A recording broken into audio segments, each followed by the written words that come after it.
አንድ አሽከርካሪ መኪናውን ከገዛ በኋላ በምን ያህል ጊዜ ቼክ ቢያደርገው ጥሩ ነው ብለህ ታስባለህ? የመኪናውን ደህንነት ከሚያስጠብቁ ነገሮች ውስጥ አንዱና ዋነኛው የቻርጀሩ አይነት ነው። መኪናውን ሲያስብ ከነ ፊውሉ ከነ ነዳጁ አይደል? ኤሌክትሪክ መኪናው ላይ ሲመጣ ደግሞ ከነ ቻርጁ አብሮ አንድ ላይ ማሰብ ይኖርበታል። የኤሌክትሪክ መኪና ሲታሰብ ባትሪ በዋናነት ፕሮግራም የምናደርግበት ነው። ከ8 እስከ 10 ዓመት ሊያደርስ የሚችል ግልጋሎት ቢዝነስ ሁልጊዜ ሪሌት ያደርግ። አንዱ ነገር ሲመጣ የሚቀጥለው ይከተላል። ባትሪ በወቅቱ ሲያልቅ ይመጣል። ባትሪ ማለት ግን ምን ማለት ነው ስንል ቡና የሚፈላበት ሮኮቦት ሲኒ ማስቀመጫ ነው አይደል? እነዛ ሲኒዎች ሴል በይና ያዣቸው 4ቱ ሲኒ አንድ ፓክ ነው የሚባለው። ሲኒው ደግሞ ማስቀመጫው ምንድነው? የባትሪው ማቀፊያ ኬዝ ነው የምንለው። ይሄ ሁሉ አንድ ላይ አይደለም የሚመጣው። ያለቀው ምኑ ነው? ሴሏ ነች። ችግር የሚለይ ማሽን አለ፣ ልክ እንደ ሰው ልጅ ማለት ነው። መኪናው ያለበትን ችግር ይሄ ነው ብቻ ብሎ ዳይሬክትሊ የሚያመላክቱ ናቸው። የመጨረሻውና እጅግ በጣም ጠቃሚው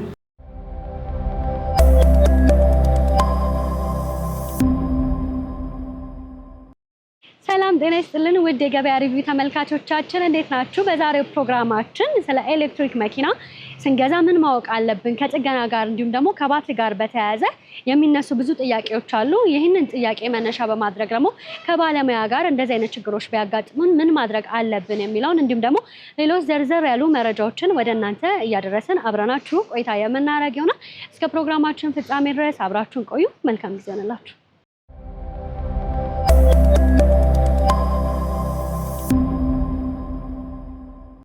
ሰላም ጤና ይስጥልን፣ እንደምን አለ? ሰላም እንደምን አለሽ? ሰላም አለን። ስራ ላይ ነው እንግዲህ ያገኘው። እውነት ነው።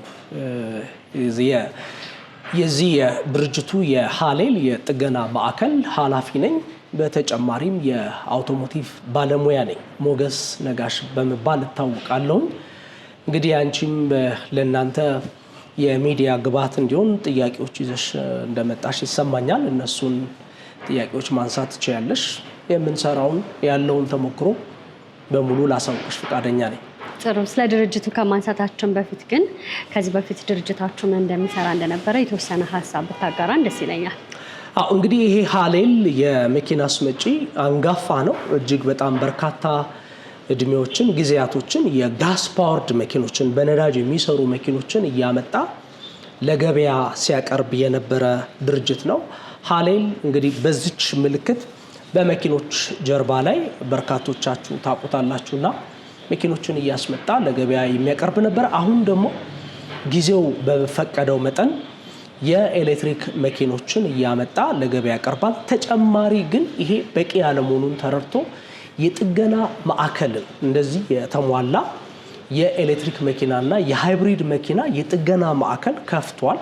ደንበኞች የገዙ ደንበኞች ተመልሰው መጥተው ጥገና እንዲያገኙ ከሱ በተጨማሪ የሱፐር ፋስት ቻርጅ ምናልባት ማታ መብራት ባይኖር ወይም ደግሞ ቻርጅ የሚያገኙበት እድል ጠባብ ሆኖ ቢያገኙት ከሃሌል ከገዙ ቀጥታ መጥተው ባይገዙም ቀጥታ መጥተው የሱፐር ፋስት ቻርጅ ወይም ደግሞ የፈጣን ቻርጅ አገልግሎት ማግኘት የሚችሉበትን ፋሲሊቲ ሃሌል የመኪና አስመጪ ድርጅት ዝግጅቱን አጠናቆ አገልግሎት በመስጠት ላይ ይገኛል።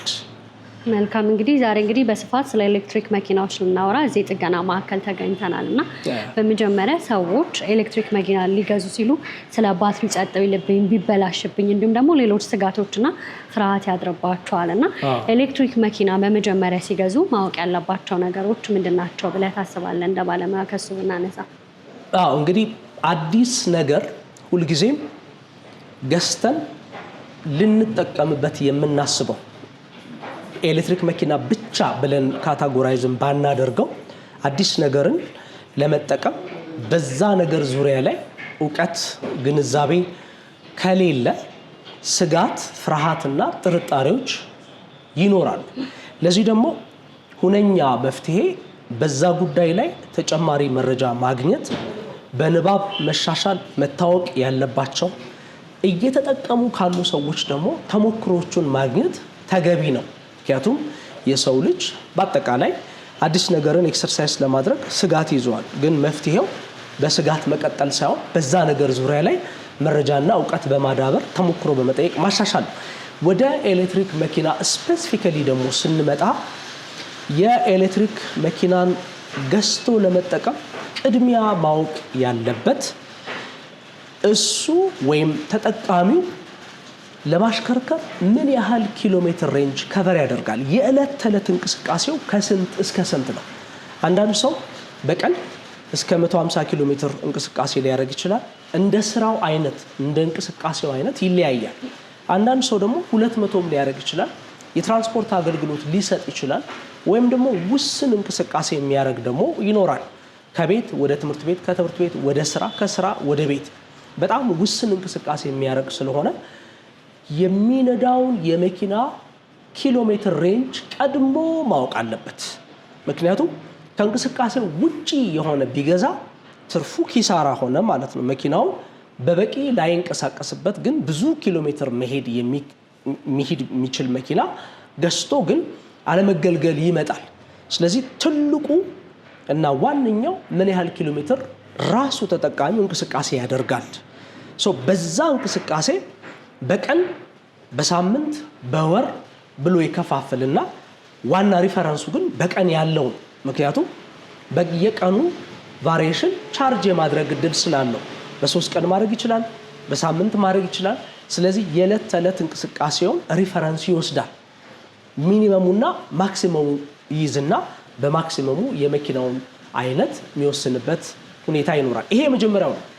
ሁለተኛው የባትሪ ካፓሲቲው ስንት ነው? በመጠን የባትሪ ካፓሲቲው ኪሎ ሜትሩን ስለሚወስን ትልቅ የባትሪ ካፓሲቲ ካላቸው ረጃጅም የኪሎ ሜትር ርቀት የመሄድ እድል ስላላቸው በባትሪው በኪሎ ዋት ሃወር ነው የሚለካው። ይሄንን ማወቅ አለበት። በተጓዳኝ የኤሌክትሪክ ሞተሩንም አብሮ አንድ ላይ ባለ 2 ነው ባለ 1 ነው ምን ያህል ኪሎ ሜትር ያ መኪና ከቨር ያደርጋል የሚለው አንድ ከራሱ ሪፈረንስ በመነሳት 2 ባትሪ ካፓሲቲው የኤሌክትሪክ ሞተር ካፓሲቲው። ሶስተኛ የምገዛው የኤሌክትሪክ መኪና ለምን አገልግሎት ነው የምፈልገው?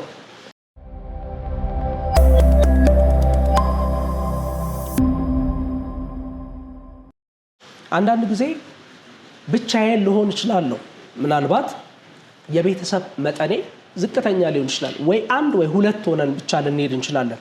ልጆች ላይኖሩ ይችላሉ፣ ውጪ ሊሆኑ ይችላሉ፣ ወይም የራሳቸው ሌላ የትራንስፖርት አማራጭ ሊኖራቸው ይችላል። ስለዚህ ትልቅና ሰፊ፣ መካከለኛ፣ አነስተኛ ለግል አገልግሎቴ ብቻ የሚውል ግድ የለም ለቤተሰብ አገልግሎት የሚውል 7 ሲተር 5 ሲተር በኤስዩቪ ስፖርት ዩቲሊቲ ትላልቅ መኪኖች በስቴሽን ዋገን አፕሮች ያላቸው አይደለም፣ ሴዳን አይደለም፣ አውቶሞቢል እያለ ካታጎራይዝ ማድረግ አለበት ከፍላጎቱ ውጪ እንዳይገዛ። ምክንያቱም ከመጠቀም ጋር ተያይዞ ያለውን ማኔጅ ለማድረግ እነዚህ መሰረታዊ ነገሮች ቀድሞ ማወቅና መለየት መቻል አለበት። ስለዚህ የመጀመሪያው ባትሪ ካፓሲቲ፣ የኪሎ ሜትር ሬንጅ፣ የመኪናው ሳይዝ ከነ ስፓሺየስነሱ መጠነኛ ሊሆን ይችላል፣ መካከለኛ ሊሆን ይችላል፣ አነስተኛ ሊሆን ይችላል። ከዚህ ቀጥሎ ለመኪናው ነዳጅ ሆኖ የሚውለው ለኤሌክትሪክ መኪና ቻርጅ ነውና ቤቴ ውስጥ ቻርጅ ላደርግ የምችልበት ሁኔታ በበቂ አለ ወይ? ለምሳሌ መኪናውን ፕሮፐርሊ አቁሜ ፕሮፐርሊ ሴፍ በሆነ መንገድ ቻርጅ አደርጋለሁ ወይ? መኪናውን ሲያስብ ከነ ፊውሉ ከነ ነዳጁ አይደል? ኤሌክትሪክ መኪናው ላይ ሲመጣ ደግሞ ከነ ቻርጁ አብሮ አንድ ላይ ማሰብ፣ በደንብ ማስተዋል ይኖርበታል። ሌላው ተጨማሪው የምገዛው መኪና አሁን ሁሉም የኤሌክትሪክ መኪኖች ቤቢ ስቴጅ፣ ያንግ ስቴጅ አዲስ የገቡ ተሞክሮ እያገኙ ቢሆንም የትኛው ደግሞ በተሻለ ለስፔር ፓርት አቅርቦት ምቾት አለው፣ የትኛው ደግሞ በተሻለ ለጥገና ምቾት አለው፣ በማስተዋወቂያ ኃይል ሳይሆን በራሱ ባለሙያ ይዞ እሱ የሚያውቅ ከሆነ በራሱ ማያውቅ ከሆነ ደግሞ በባለሙያ በመያዝ የትኛው ኮንቪኒየንት ነው፣ የትኛው ለዘላቂ አገልግሎት ይሆነኛል የሚለውን መለየት ይኖርበታል ማለት ነው። የመጨረሻውና እጅግ በጣም ጠቃሚው በጀቴ ስንት ነው? ትልቅ በመኝም ገንዘቡ ከሌለኝ አልችልም።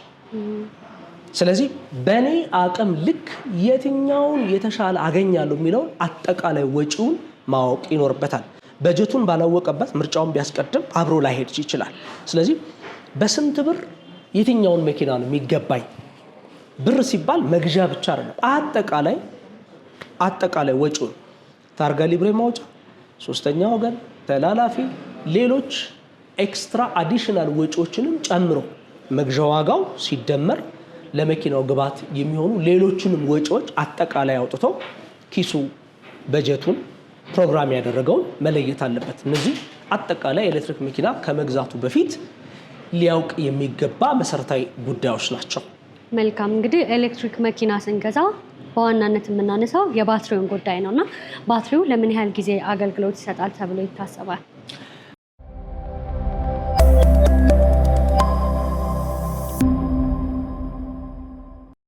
በጣም ጥሩ ጥያቄ ነው። የኤሌክትሪክ መኪና ሲታሰብ ባትሪ በዋናነት ፕሮግራም የምናደርግበት ነው። ትክክል ነው። ነገር ግን እድሜው የሚወሰነው በአገልግሎቴ አይነት ነው።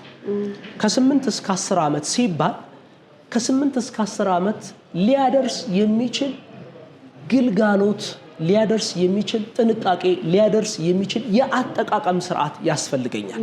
እድሜው ዝም ብሎ አይመጣም፣ ወደ ታችም አያንስም፣ ወደ ላይም አይጨምርም። ፕሮፐርሊ ባትሪውን በጥሩ እድሜ ላቆይ የሚችልበት ሁኔታ እስካለ ድረስ ብቻ ነው። አንደኛ እና ዋነኛው ድራይቪንግ ካልቸር፣ የአነዳድ ሁኔታ። በጣም አግሬሲቭ ድራይቪንግ፣ በከፍተኛ ፍጥነት መሮጥ፣ በከፍተኛ ፍጥነት ቀንሶ መንቀሳቀስ፣ ከዝቅተኛ ቀስ እያለ ስሎውሊ ዩኒፎርምሊ ቀስ እያለ የሚሄድበትን የድራይቪንግ ካልቸር መከተል ያስፈልገኛል። የባትሪውን እድሜ የባትሪውን ቆይታ ወይም በቴክኒካል ተርሙ ዲግሪዴሽን ይባላል። ባትሪ እርጅናውን እንዳያባብስብኝ እኔ በምን መልኩ መያዝ አለብኝ? ጋስ ፓወርድ ላይ እነዚህ ሁሉ ጥንቃቄዎች፣ በእርግጥ የነዳጅ መኪና ላይ ጥንቃቄ አለ፣ ያስፈልጋል፣ ተገቢም ነው። መኪናውን እንዳጠቃላይ ፕሮፐርሊ ለመያዝ ያለ ጥንቃቄ ያለ መልካም አነዳድ እዛ ጋም ቢሆን ብዙ የምንፈጥረው ዳሜጅ አለ። ወደ ኤሌክትሪክ መኪና ግን ስንመጣ እጅጉን በትኩረት የአነዳድ ስርዓታችንን እጅጉን በትኩረት ያጠቃቀም አይነታችንን በደንብ ለየት አድርገን መጠቀም አለብን። ከአንድ ቦታ ወደ ሌላ ቦታ ስንሄድ ተስፈንጥሮ መነሳት በጎማው ላይ ጉዳት ያደርሳል፣ በባትሪው ላይ ከፍተኛ ኮንሰምፕሽን ያመጣል። በከፍተኛ ፍጥነት ሮጦ ሄዶ አሁንም ፍሬን ድብን አድርጎ ረግጦ በመያዝ አቢዩዚቭ የሆነ ትንሽ ከስርዓት ያፈነገጠ አጠቃቀም ለኤሌክትሪክ መኪና ምቾት በጣም ይነሳል። ስለዚህ ስሎውሊ ቀስ እያለ ዩኒፎርምሊ የባትሪው ካፓሲቲ በጥንቃቄ እድሜውን ጊዜውን አስጠብቀን ልንሄድ የሚያስችል የማሽከርከር ብልሃት ስልት፣ ጎማ ባልተኛበት፣ መስኮት ባልተከፈተበት ውስጥ አላስፈላጊ ጭነቶች የሰውም ሊሆን ይችላል የእቃም ሊሆን ይችላል ኦቨርሎድ ባደረግነው ቁጥር ባትሪውን የምንመጥበት አላስፈላጊ በሆነ እድሜውን የምናሳጥርበት ሂደት ስላለ አንደኛ ኢኮኖሚክ ድራይቭ ማድረግ ድራይቭ ሞዶች ይሰጠናል። ኢኮኖሚክ ሞድ ላርገው፣ ስፖርት ሞድ ላርገው፣ ኖርማል ሞድ ላርገው ይላል። ኢኮኖሚክ ሞድ ባደርግ ጀንትል ድራይቪንግ ብጠቀም ዩኒፎርም ስፒድ 60 አድርጌ ክሩዝ ኮንትሮለር ብጠቀም ባትሪው በተረጋጋ ሁኔታ ቀስ እያለ አገልግሎት የሚሰጥበት ሂደትና እድል ያመጣልኛል። ስለዚህ ኢኮኖሚክ ደግሞ ባደርገው የተሻለ ኢኮኖሚካሊ ባትሪውን ለሚያስፈልገው ቦታ የሚያስፈልገውን ኃይል ብቻ እየሰጠ ባትሪው እንቅስቃሴ እንዲያደርግ እገዛ ያደርግልኛል።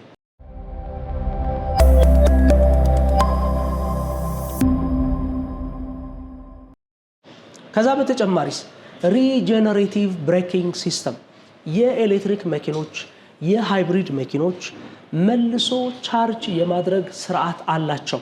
ካይነቲክ ኢነርጂ፣ ይሄ ካይነቲክ ኢነርጂ በሂት ዲሲፔሽን አይባክንም። አሁን በጣም ብዙ ደንበኛ የሚሳሳተው ፍሬን ስንይዝ ሪጀነሬቲቭ ብሬኪንግ ይሰራል ብሎ ያስባል። አዎ ልክ ነው።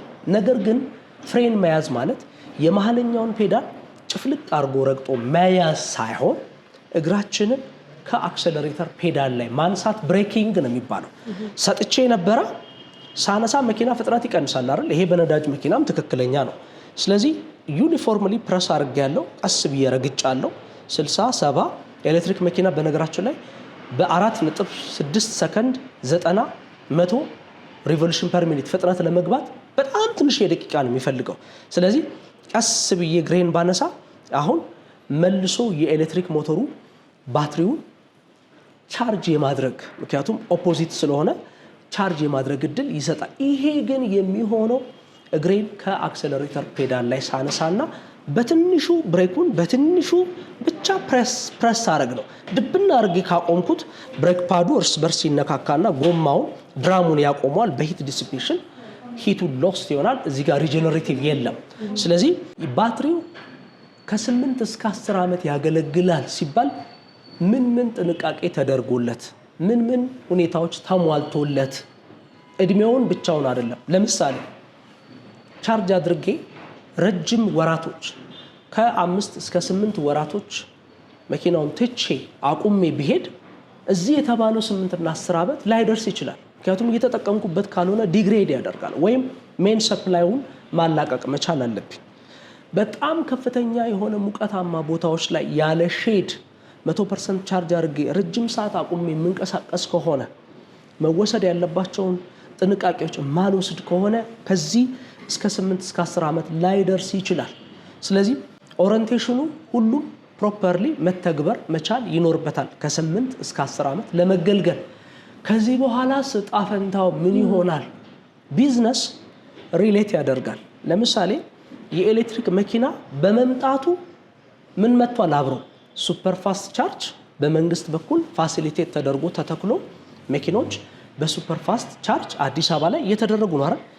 የኤሌክትሪክ መኪና ሲመጣ የኤሌክትሪክ ቻርጅ ማድረጊያ አብሮ መጥቷል። የኤሌክትሪክ ቻርጅ ማድረጊያ ብቻም ሳይሆን የኤሌክትሪክ ባለሙያዎች ጠጋኝ ባለሙያዎችም አብረው ሰልጥነዋል። አንድ ነገር መጀመሪያ ምንም በሌለበት ሁሉም ነገር በተመሳሳይ ሰዓት አብሮ አንድ ላይ አይመጣም። የነዳጅ መኪና ሲመጣ ገራዥ አልነበረም፣ ጥገና ማዕከላት ወይም ስፔር ፓርት አልነበረም። መኪናው ነው ቀድሞ የገባው። ሲለመድ፣ ሲያገለግል፣ ሲያረጅ ቦታው ላይ የሰሩ ሰዎች እዚህ መጥተው ስልጠና በመስጠት ባለሙያውን ማብቃት፣ ቦታው ላይ የነበሩ ሰዎች ስፔር ፓርቱን እዚህ ይዘው መጥተው በመሸጥ መኪናውን እድሜ ማስቀጠል የሂደት ውጤት ነው እንጂ ሁሉ ነገር በተመሳሳይ ሰዓት በአንድ ቀን በአንድ ሌሊት አይከሰትም። ስለዚህ ኤሌክትሪክ መኪና ስላለ ኤሌክትሪክ ቻርጅ ማድረጊያ ስቴሽኖች መጥተዋል፣ የጥገና ባለሙያዎች መጥተዋል። አሁን ደግሞ የኤሌክትሪክ መኪና ስፔር ፓርት ወደ ሀገራችን እየገባ ነው አይደል? ለምን መጣ? እሱ መኪናው ስለመጣ። ስለዚህ ቢዝነስ ሁልጊዜ ሪሌት ያደርጋል። አንዱ ነገር ሲመጣ የሚቀጥለው ይከተላል። ባትሪ በወቅቱ ሲያልቅ ይመጣል። ባትሪ ማለት ግን ምን ማለት ነው ስንል ከፋፍለን ማየት መቻል አለብን።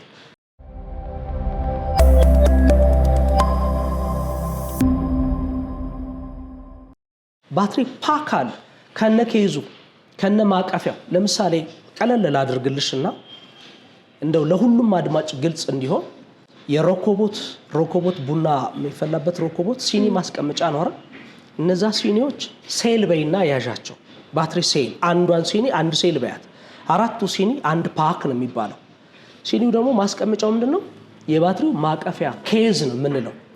ይሄ ሁሉ አንድ ላይ አይደለም የሚመጣው። ያለቀው ምኑ ነው? ሴሏ ነች። ሴሏ አንድ ላይ ታስራ ምን ሆናለች? ፓክ ሆናለች። ስለዚህ ፓኩ ስላለቀብኝ ያችን አንስቼ ፓክ ነው ማመጣው። የራሱ የማምጫ መንገድ አለው፣ የራሱ ጥንቃቄ ያለው። ዝም ብዬ እንደፈለኩኝ እንደማንኛውም ዕቃ አላመጣው። በራሱ ሴፍቲ በራሱ መምጫ መንገድ ይመጣል። ኮምፓቲብል መሆን መንገድ ይገጠማል፣ ይሰራል። በማወራው ልክ ግን ቀላል ነው አላልኩኝ። ኮምፓቲቢሊቲ ቼክ ይደረጋል። በወቅቱ የሚኖረው የገበያ ውድድር አለ። ለምሳሌ ኢትዮጵያ ውስጥ የገቡት መኪኖች 7፣ 8፣ 10 እያለ ሲመጣ ይህንን የላኩ መኪኖች ኢንቨስተሮች መረጃው አላቸው፣ ጥናት ያደርጋሉ። ኢትዮጵያ ውስጥ ባትሪውን ለማቅረብ ፕሮፖዛል ያቀርባሉ። ስለዚህ ልክ መኪናው እንደመጣ ሁሉ ባትሪው መጥቶ ባለሙያውን መጥቶ ዛሬ ዓለም አንድ ናት። ግሎባሊ አንድ ሲት ላይ ነው ያለነው። ቻይኖቹ ሊቆቹ ይመጣሉ። የጥገና ሂደቱ የመግጠም ሂደቱ ይሰራል። እኛ እንኳን ባለን ወርክሾፕ ባትሪ እናወርዳለን፣ ባትሪ እንጠግናለን። ስለዚህ ያንን አዲስ ባትሪ መጥቶልንም ፓክ ለምሳሌ በባትሪ ፓክ መጥቶም ገጥመን አስተካክለን ሸኝተናል። ይሄ በጣም ብርቅና አዲስ ነገርም አይደለም። ዕጣ ፈንታው ብለህ ስትጠይቂ እንደው የኤሌክትሪክ መኪና ነገር የሚያበቃለት አይነት ይመስላል። አይደለም፣ ቀጣይን የሚሆነው ግን በለውጥ ሂደት ውስጥ አስቸጋሪ ነገሮች አይኖሩም። አልጋ ባልጋ ነው እንደ ሁሉም በቀላሉ ይሳካል ማለት ግን አይደለም። ግን እንደ ቴክኖሎጂ ምጥቀት ተሞክሮ ያላቸው ከኛ የተሻሉ ስላሉ ከነሱ የምንቀበለውን ተሞክሮ ወስደን ሂደቱን እናስቀጥላለን ማለት ነው። መልካም ጥሩ ቻርጅ ስናደርግ ቤታችን ውስጥ ቻርጅ ብናረገው ይመረጣል ወይም ደግሞ የቻርጅ ጣቢያዎች ላይ ሄደን ቻርጅ ብናረገው የትኛው ተመራጭ ነው ብለህ ታስባለህ? በጣም ጥሩ። በተቻለ መጠን በመኖሪያ ቤታችን ከፍተኛ ፓወር ባለው በተለይ ለምሳሌ ሱፐር ፋስት ለምንድን ነው አይመከርም ሲባል ድግግሞሹ አይመከርም። ውጪ ላይ ያሉ ሱፐር ፋስት ናቸው ማድረግ ይቻላል። ነገር ግን የመኖሪያ ቤቱ ካለ በ120 ቮልት በ240 ቮልት በተለይ 120 ቮልቱ በግድግዳ ላይ የሚተከለው በ7 ኪሎ ዋቱ ብናደርግ ቀስ እያለ በተረጋጋ ሁኔታ ቻርጅ የሚያደርግበት ሰዓት ሲኖር አንደኛ ጥሩ ቻርጅ ይዛል፣ ሁለተኛ የባትሪ ላይፉ ጥሩ አድርጎ ኢሎንጌት ማድረግ ይችላል። ስለዚህ የሚመከረው በመኖሪያ ቤታችን ቻርጅ ብናደርግ ረጅም ሰዓት ስላለ ምሽቱን ሴት አድርገን ከፍተኛ 20/80 የሚባለው ሴፍቲ ውስጥ ስለሚካተት 80 ላይ አስረን ቻርጃችንን ማድረጉን አረጋግጠን ብንተኛ በራሱ አውቶማቲካሊ ይዘጋል። ስለዚህ የመኖሪያ ቤቱ የተሻለ የሚመከር ነው ማለት ነው። ጥሩ። ዋጋቸውስ ምን ያህል ነው የባትሪ?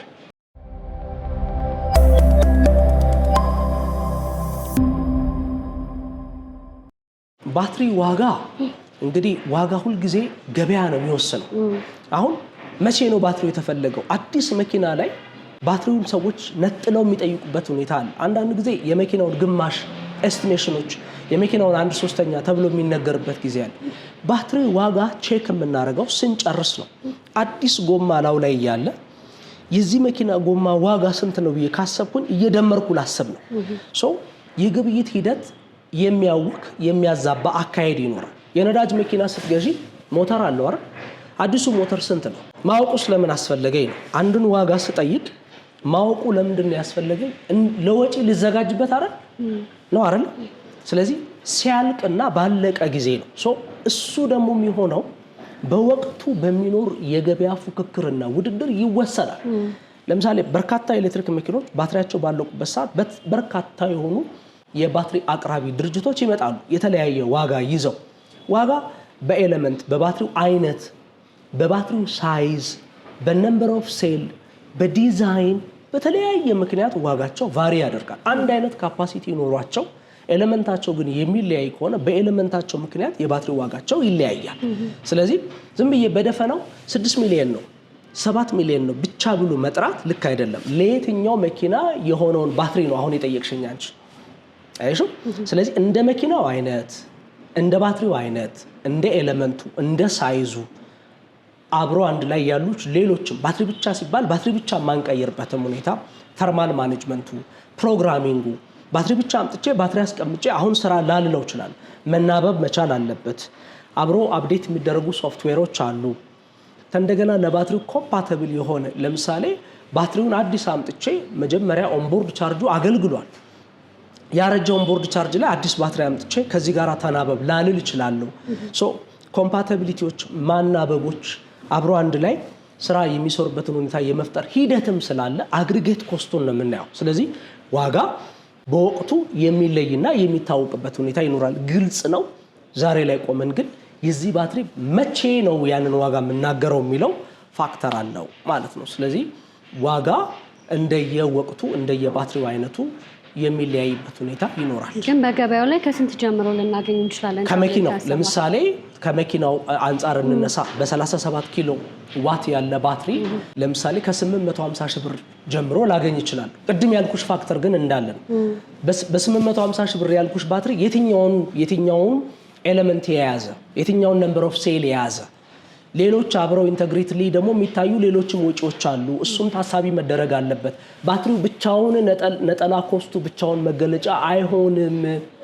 እሱን ገዝቼ ብሄድ ደግሞ ሌሎች አብረው ከሱ ጋር ኢንተግሬት ያደረጉ ወጪዎችም አሉ ነው ቤዚክሊ።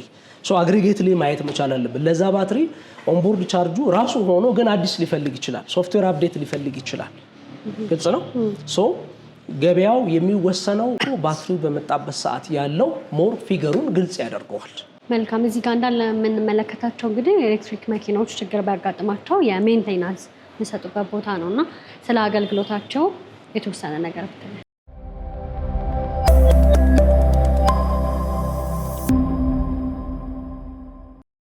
እንግዲህ ቅድም አንዱ የኤሌክትሪክ መኪና ባትሪ እድሜን በተመለከተ ስናነሳ እድሜውን በዛ እድሜ ሊያደርሱ ከሚችሉ ነገሮች አንዱና ዋነኛው ሜንቴናንስ ነው፣ ጥገና ነው።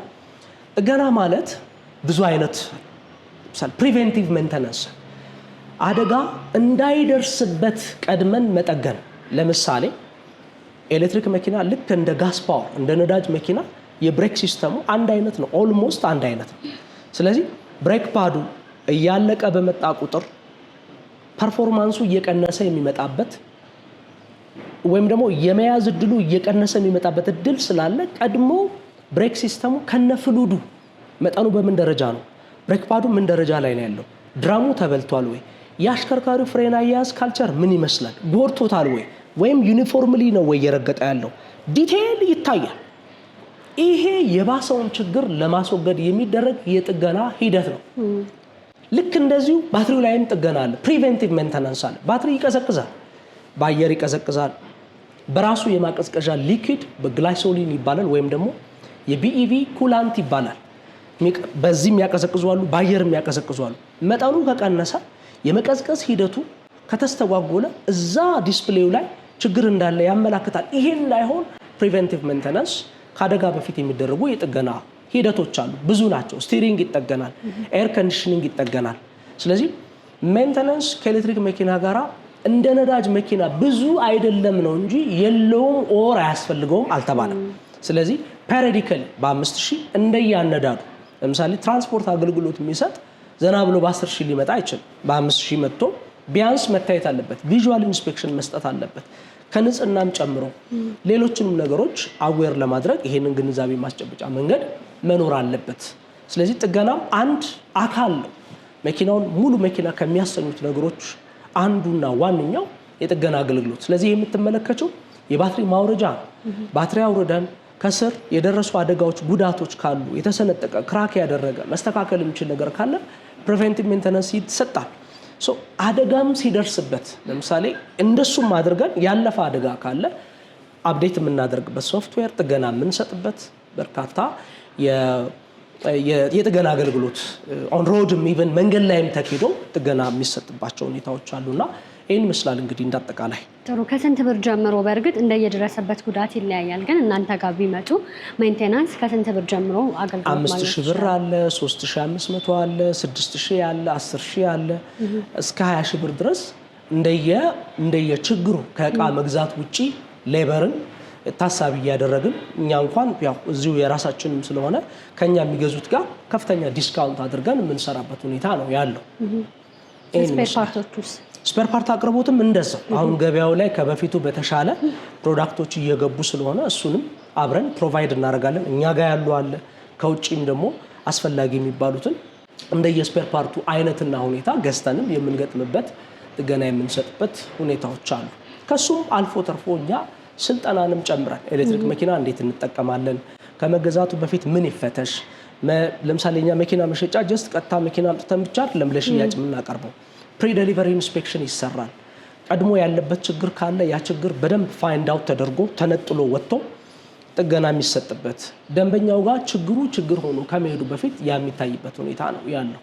ስልጠና እንዴት ነው የሚጠቀመው፣ ምን ማድረግ አለበት፣ ሪጀነሬቲቭ እንዴት ይጠቀም፣ ድራይቪንግ ካልቸሩ ምን ይመስላል፣ መሰል ነገሮችን ፓኬጅ የሆነ ነገር ለመስጠት እንሞክራለን። በቂ ነው ማለት አይደለም፣ ግን በሂደት ደግሞ የሚሻሻልበት በጽሁፍም ምናልባትም ኦዲዮ ወይም ደግሞ በቪዲዮ የሚመለከቱትንም ነገሮች የማዘጋጀት እና በተቻለ መጠን በሴክተሩ ስፋት ልክ እኛም ራሳችንን አፕዴት እያደረገን ስራ እየሰራ እንገኛለን። መልካም። ብዙ ጊዜ ኤሌክትሪክ መኪና ሊያሰሩ የሚመጡ ሰዎች በብዛት የሚበላሸው የትኛው ፓርት ነው?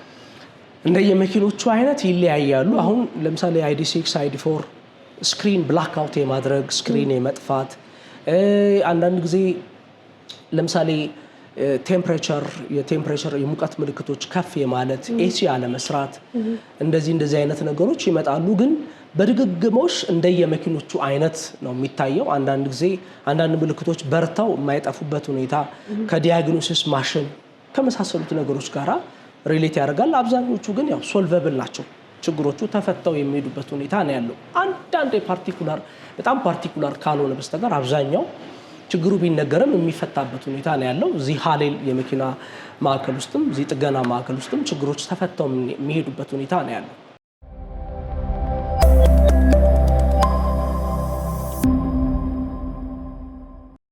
ስለዚህ እነዚህ የምንመለከታቸው ሙሉ ማቴሪያሎች አገልግሎት የሚሰጡ ናቸው ማለት ነው ለሜንቴናንስ። አዎ በኤሌክትሪክ መኪና ላይ ምንድነው መሰለሽ ዋናው ችግሩን የምንለይበት ዲያግኖሲስ ማሽን አለ። በፊት ሜካኒካል ለምሳሌ ጋስ ፓወር የነዳጅ መኪኖች ላይ ቀድሞ የነበረው በሙከራ እስቲ እንትን ይሆን እንትን ፍታ እንትን ይሆን እንትን እናድርግ እንትን ካልሆነ እንትን እንሞክረው ነው። እንደሱ የሚባል ነገር የለም። በእርግጥ የነዳጅ መኪኖች ላይ ይሄ ዘምኖ ተሻሽሎ የመጣበት ሁኔታ አለ። ችግር የሚለይ ማሽን አለ ልክ እንደ ሰው ልጅ ማለት ነው። ሶ ምርመራ ተደርጎ በምርመራ ውጤቱ የሚታወቅበት ያን ነገር ወይ መጠገን ወይ መቀየር አለቅ።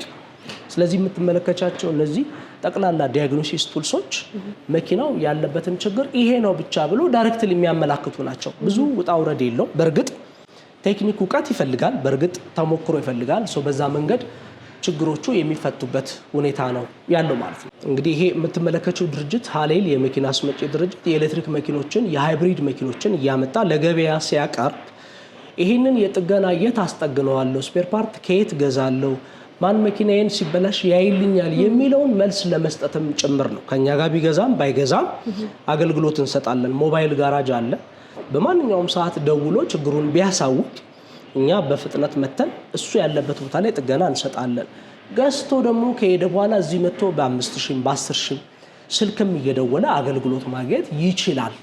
ስለዚህ የጥገና ማዕከላችን ይሰራል፣ ስራ አለው። ስጋት አይግባችሁ ነው። እያሽከረከረም ችግር እስከሚደርስ ድረስ መጠበቅም የለበትም። አንዳንዴ ቀድሞ መጥቶ በዲያግኖሲስ ማሽን ምን አለው ብሎ ማስፈተሽም የተባባሰ ነገር ከመፈጠሩ በፊት መጥቶ ደግሞ ቢያስፈትሽ፣ ከመግዛቱ በፊት ቢያስፈትሽ፣ ከገዛም በኋላ እየተገለገለ በመኪናው ዙሪያ ያለውን መረጃ ቢያገኝ የተሻለ አገልግሎት እንዲያገኝ ያስችለዋል። ሰው ድርጅቱም ያግዘዋል። እኔም ስላለው እንግዲህ በምንችለው አቅም ልክ እየተጋገዝን ስራ መስራት እንችላለን ማለት ነው። መልካም። አንድ አሽከርካሪ መኪናውን ከገዛ በኋላ በምን ያህል ጊዜ ቼክ ቢያደርገው ጥሩ ነው ብለህ ታስባለህ? በየ5000 ኪሎ ሜትሩ ቼክ ቢያደርገው ጥሩ ነው። እንደው የማይችልበት ሁኔታ ካለ 10000 ላይም ቢመጣ የተሻለ መረጃ ያገኛል። በጣም ረስቶት ከሚመጣ ቶሎ ቶሎ ከመኪናው ጋር ያለውን ውህደት የሚያውቅበት እድል ይኖረዋል። በዚህ ጊዜ ውስጥ ቢመለከተው የተሻለ ነው እላለሁ እንደ ባለሙያ። መልካም። ብዙ ጊዜ እንግዲህ ስለ ኤሌክትሪክ መኪናው ሲነሳ ቅድም ያልከው ነገር ወሳኝነት አለው። በተለይ ሰዎች መግዛት ይፈልጉና ከስፔር ፓርት ጋር በተያያዘ እንዲሁም ደግሞ ቻርጅ ማድረጊያዎቹ በስፋት ከተማው ላይ የሉም እና እሱ ነገሮች ደፍሮ እንዳይገዛ ያደርገዋል። እና ሰዎች አሁን ላይ ኤሌክትሪክ መኪናን እንዲገዙ እንደ ባለሙያ ቅድም እንዳልከኝ ከሆነ የጥገና እንዲሁም ደግሞ ስፔር ፓርቶቹን በስፋት አለና ምን ትመክራለህ? እንግዲህ እኔ ምንድን ነው በአብዛኛው የኤሌክትሪክ መኪና የሚገዛ ሰው ከመኪናው ጋር ያለውን ቻርጅ ሙሉ በሙሉ የማመን ነገር አለ። አንድ ፕሮዳክት ማኒፋክቸረሩ ያስቀመጠውን ነገር መጠቀም ተገቢ ነው። ነገር ግን ሎ በጀት ካርስ ምሳሌ በበጀት የሚሸጡ መኪኖች ላይ ያሉ ቻርጆች በሚታሰበው ልክ ፐርፎርም ላያደርጉ ይችላሉ። ከሱ በተሻለ ኳሊቲ ያለው ቻርጀር ካገኘ 2,600,000 ያወጣ ሰው 90,000 ብር ነው ቻርጅ ስትዩ ብሎ የሚያማርርበት ጊዜ አለ። የመኪናውን ደህንነት ከሚያስጠብቁ ነገሮች ውስጥ አንዱና ዋነኛው የቻርጀሩ አይነት ነው። ቻርጅ የሚያደርግበት ሁኔታ ብቻ ሳይሆን የቻርጀሩ ኳሊቲም ወሳኝነት አለ። ጥሩ ኳሊቲ ዋጋው ከፍ ቢልም አንድ ወጪ እስካወጣ ድረስ ፕሮግራም እስካደረገ ድረስ ያንንም ቢጠቀም ለምሳሌ በሞባይል ብንመጣ ከገዛሹ ሞባይል ጋር የተሰጠች ቻርጀር ቻርጅ ያረጋል ነው እንጂ የተባልሽው ከሱ የተሻለ ቻርጀር የለም አይደለም። የተሻለ ቻርጀር አለ። አንዳንድ ጊዜ አብረው የሚሰጡት ሎ በጀት ከሆኑ ቻርጃቸው ወይም ቻርጀራቸው ቻርጅ የምናደርግበትም ሎ ኳሊቲ ሊሆን ይችላል። ስለዚህ ቢሰራ ከሱ የተሻለ ግን የምናገኝበት ሁኔታ ደግሞ ካለ ብንገለገል፣ ሰዓቱን አሬንጅ ብናደርግ፣ ቶሎ ቶሎ ባናቱ ባናደርግ፣ 80/20 ብንጠቀም፣ ከፍተኛ ሙቀት ያላቸው ቦታዎች ላይ መኪና አሽከርክረን እንደመጣን ቻርጅ ባንሰካ፣ ትንሽ ብናቀዘቅዝ፣ ከፍተኛ ሙቀት ካለ ቻርጅም ባይደረግ፣ በጣም ከፍተኛ ቅዝቃዜም ካለ ቻርጁ ቢቀር። በእርግጠኛ አገራችን ከሁለቱም ችግር ነፃ ስለሆነች ቻርጅን በተመለከተ እነዚህን ባህሪያቶች መከተል ጥሩ ነው። 80/20ውን መጠቀም፣ 100 የምናደርግ ከሆነ መንዳት።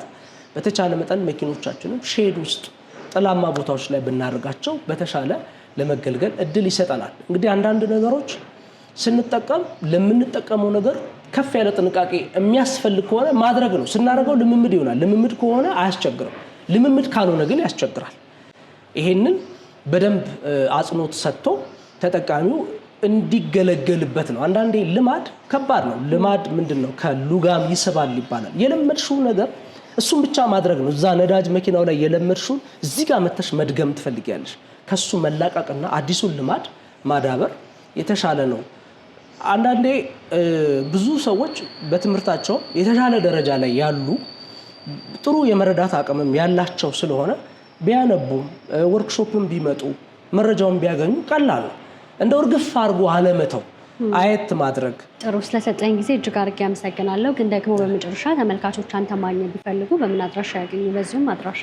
እሺ እኔ እንግዲህ አሁን ያለሁት በድርጅት ደረጃ ቦሌ አትላስ ወደ 22 ኤልሳ ቆሎ ስር ወርክሾፕ ቢመጡ ያገኙኛል። ከዛ ውጪ ግን በ0911 019995 ላይ በ0911 019995 ላይ ቢደውሉልኝ መረጃ ለመስጠት ፈቃደኛ ነኝ። አመሰግናለሁ። ጥሩ መልካም ቀን ነው። መልካም ጊዜ። ተመልካቾቻችን ስትከታተሉት የነበረው ፕሮግራማችን ይህንን ይመስል ነበር። በሌላ ፕሮግራም እስከምንገናኝ ድረስ መልካም ጊዜ ሆነላችሁ እያልኩኝ ለቻናላችን አዲስ ሆናችሁ ካላችሁ ላይክ፣ ሼር፣ ሰብስክራይብ በማድረግ የኛ ቤተሰብ ይሁኑ። ጤና ይስጥልን።